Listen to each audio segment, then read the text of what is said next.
mystery, sci-fi film from 2015, titled Self/Less. Okay,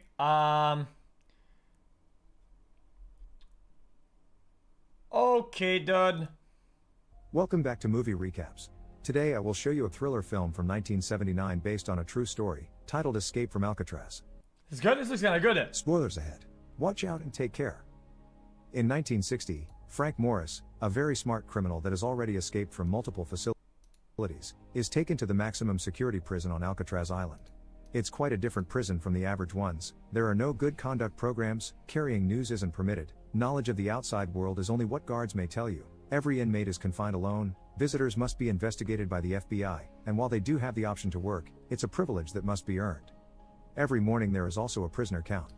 During his first breakfast there, Frank makes friends with Litmus, an eccentric man that likes to ask others for extra food and keeps a mouse as a secret pet that he carries everywhere with him. Frank also can't help noticing that a huge man known as Wolf keeps looking at him and making threatening gestures. Afterward, he's taken to see the warden, who explains the rules Frank must obey and asks for the names he may want to authorize as visitors. But Frank has nobody in his life, not even family. The warden lets him go with one warning: nobody has ever escaped from Alcatraz, and nobody ever will. This encounter doesn't end up being completely useless though. When the warden isn't looking, Frank steals one of his nail clippers, which he later hides inside the Bible in his cell. When the time comes for his first shower, Frank is approached by Wolf. Is there any TOS in there, boys? Come on, that'd be nice. Chat, tell me. Am I gonna say booty here or not? Who claims Frank will be his new punk.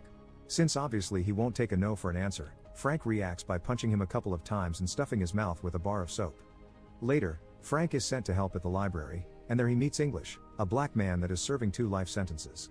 10 years ago, he killed 2 men in self-defense, but since they were white, they believe their lies over his story. Since prisoners aren't allowed in the library, Frank's duty today is to go around the cells with a cart and offer magazines and books to those who want them. While having his break in the yard, Frank meets Doc, an elderly inmate that spends his time painting. He's incredibly talented, and the subjects of his paintings go from himself to the warden. All his portraits include a chrysanthemum flower as well.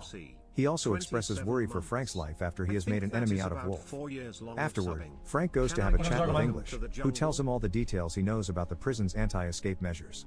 Men that managed to leave their cells, which is already an incredibly difficult task, were shot by the guards in the watchtowers.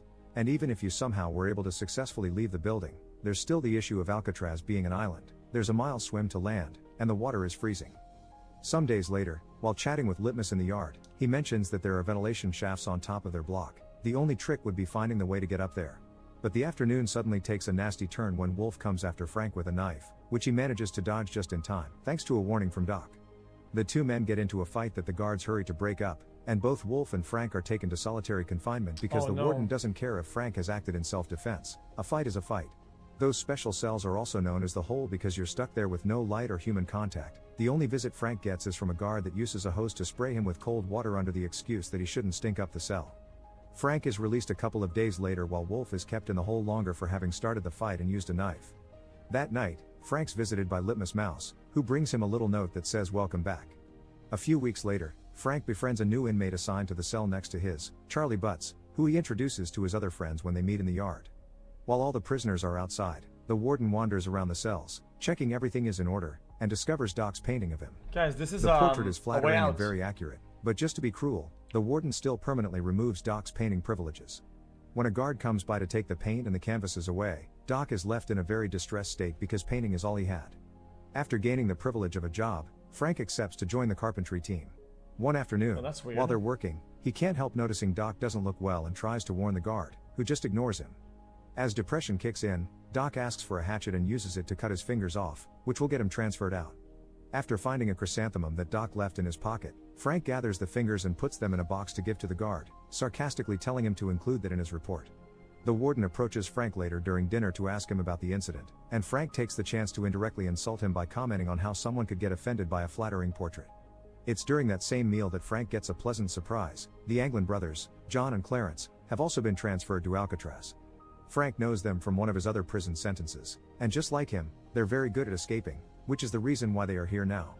One boring afternoon, Frank notices a roach in his cell escaping through the grill on the wall, which is surrounded by very weak concrete.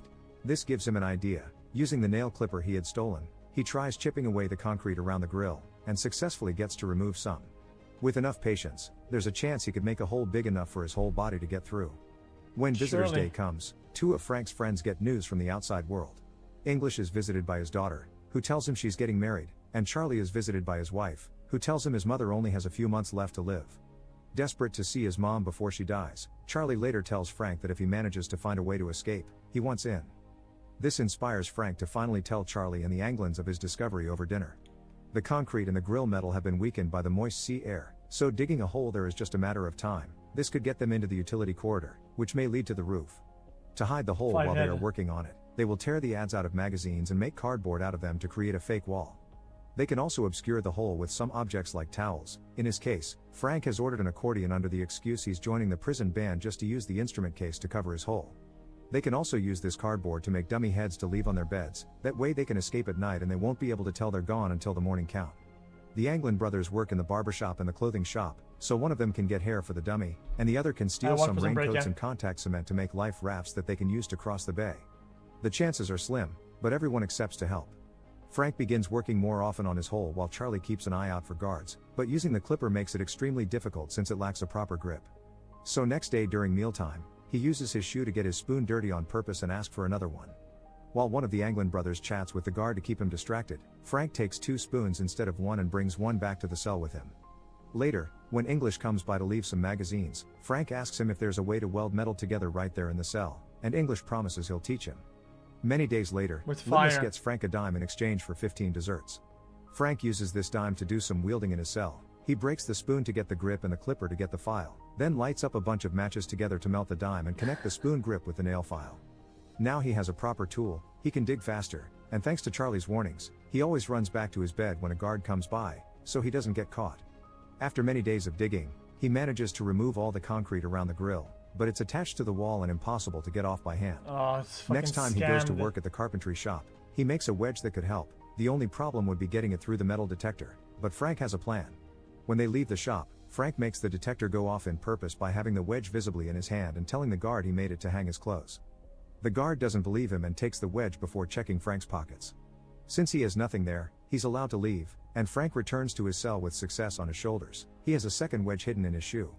Using this wedge, he finally manages to get the grill off the wall, and this is the sign he needs to get the plan rolling properly. Over the next few months, Charlie and the Anglin brothers begin digging as well. They also start working on the cardboard dummies using magazine pages, water, and the concrete dust they get from the digging. Charlie orders a painting set, pretending to have picked up a new hobby, but they'll be using this paint to color the dummies and make cardboard covers for the holes that look like the grill. Once Frank's dummy is ready with the hair the Anglins got from the barbershop, he puts it in the bed and finally enters the hole to see what's on the other side. He finds some stairs that take him to the utility corridor and allow him to find the ventilation shafts, but these are on the ceiling and out of his reach. Meanwhile, there's a guard making his rounds in the cell area. He is tricked by the dummy the first time he walks by, but the second time he finds it weird that Frank hasn't moved.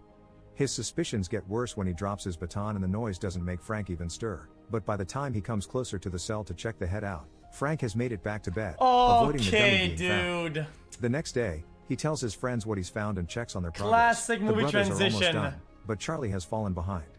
Later that night, Frank and John get into the utility corridor so that they hide the raincoats they've stolen from the clothing store and check out the ventilation shaft. Guys, it's just a trick that movies do. You get what it is. It's just to make it more suspenseful or whatever, right? Now that he has John giving him a boost, Frank can reach it and take a closer look, which makes him realize they'll need some serious tools to get it open. They also make note of the electrical outlet on the wall. Next time they go to band practice, Frank asks Litmus to get him an extension cord and a drill out of the shop he's in charge of, an action he could be sent to the hole for. Litmus accepts after being promised every dessert of Frank's from now on. Frank also takes the chance to steal a small desk fan that he sneaks inside his accordion case and manages to get away with by tricking the guard into checking Charlie's case instead. Once they have all the tools, including a penlight they steal from Doc, Frank and John go back to the utility corridor to get to work. Always keeping an eye out for any passing guard, they use a pipe John tears off the wall to break the bars that protect the shaft hole. Then Frank climbs inside and, using the drill he's made with the tip Litmus got him in the fan, he takes off the screws on the metal plates that cover up the passageway. Many months have passed since Frank's arrival to Alcatraz and the group is finally ready to escape. Charlie is worried because his fake grill keeps falling apart, but John confirms the raft will be ready next Tuesday, so Frank decides they'll be going through the plan on Tuesday night. One morning, during breakfast, Frank takes out the chrysanthemum Doc had left him to water it. Litmus is pleasantly surprised to see it because it brings him memories of when he and Doc planted those flowers together, but the warden has a completely different reaction. The chrysanthemum reminds him of the paintings, so he comes by the table and crushes it, claiming it's against the regulations. This enrages Litmus, who tries to jump on him, but instead he passes out from a heart attack. After this encounter, the warden gets suspicious of Frank, so he orders an inspection of his cell. They find nothing unusual and the fake grill manages to trick them, but the warden is still worried, so he orders a guard to transfer Frank to another cell. The paperwork required will take a couple of days, so the transfer will be done on Tuesday morning. The next day, the group finds out Wolf has been brought back from the hole and swears he'll kill Frank as soon as he gets the opportunity, so Frank decides they'll be escaping tonight instead of Tuesday. Wolf does try to get him during their afternoon break in the yard, but English intercepts him and drags him to meet his gang, implying they'll be beating him up for trying anything. When night falls, it's finally time for the group to get going. XQCL. Frank and the Anglins successfully trick the guards with their dummies and enter the utility corridor, but Charlie loses courage and stays in his cell, crying. Carrying the raft and Litmus Mouse with them, the trio climbs up the ventilation shaft and makes it to the roof, where they carefully sneak around by keeping an eye on the movement of the searchlights to dodge them. They manage to cross the roof and find a pipeline against the side wall that they use to climb down and reach the yard, where they are careful to, once again, move around while avoiding the lights until they reach the fence. Meanwhile, Charlie has changed his mind and gone through the hole too. But when he reaches the ventilation shaft, he can't reach it because he doesn't have his friends to give him a boost, so he returns to his cell to spend the rest of the night sulking over the missed opportunity.